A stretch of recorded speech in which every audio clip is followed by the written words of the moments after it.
Comme si Donald Trump n'avait pas déjà suffisamment de problèmes à gérer aux États-Unis, avec des marchés financiers qui plongent à des niveaux historiquement bas, voilà que la pression monte aussi sur la scène internationale.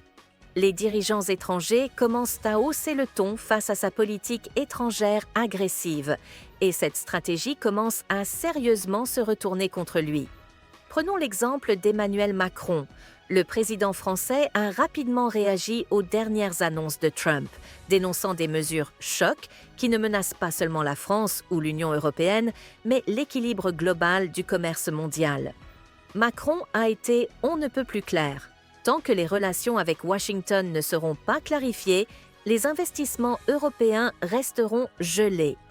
Trump pensait sans doute qu'en jouant les durs avec les alliés, il ferait rentrer des milliards dans les caisses américaines. Il s'imaginait que la peur et les sanctions suffiraient à plier les autres pays à ses conditions, tout comme certains membres de son propre parti, qui semblent prêts à le suivre les yeux fermés. Mais au lieu de relancer l'économie, il a semé un climat d'incertitude. Résultat, des partenaires clés repensent leurs engagements et les marchés dégringolent. L'effet escompté ne se produit pas. Et Trump découvre que le reste du monde n'est pas prêt à jouer selon ses règles. Et pour ceux qui pensent qu'il s'agit simplement d'un désaccord transatlantique, détrompez-vous. D'autres puissances, la Chine, le Japon, la Corée du Sud, se coordonnent pour riposter aux tarifs imposés par Washington. En s'attaquant à ses alliés, Trump finit par les rapprocher de la Chine, pourtant l'un des plus grands adversaires stratégiques des États-Unis. Le membre du Congrès Jamie Raskin résume bien la situation. Trump a réussi à transformer les alliés en ennemis et les ennemis en amis. Il a affaibli l'économie, provoqué la perte de milliers d'emplois essentiels et sapé les institutions publiques. Si Vladimir Poutine avait voulu saboter les États-Unis de l'intérieur, il n'aurait pas pu rêver mieux. Mais ce que Trump n'a pas anticipé, c'est la réaction des dirigeants étrangers.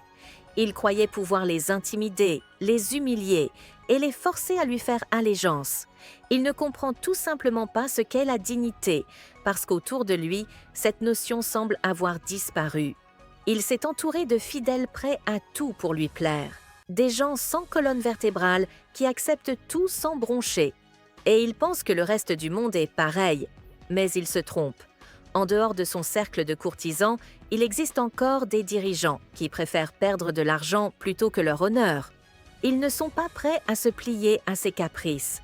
Et pendant ce temps, des voix comme celle de Laura Ingraham continuent de minimiser la situation, faisant passer cette crise pour une invention de la gauche. Elle ferme les yeux sur la chute des marchés, sur la menace d'une récession et sur les travailleurs américains qui peinent le prix fort. La vérité, c'est que ce chaos n'est pas un accident.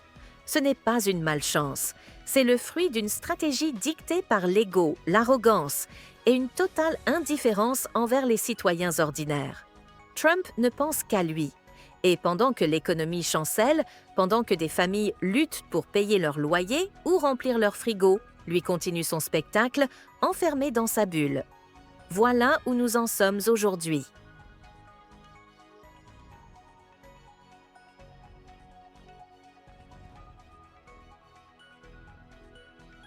N'oubliez pas de soutenir et de vous abonner à la chaîne One World News afin de rester informé des dernières actualités.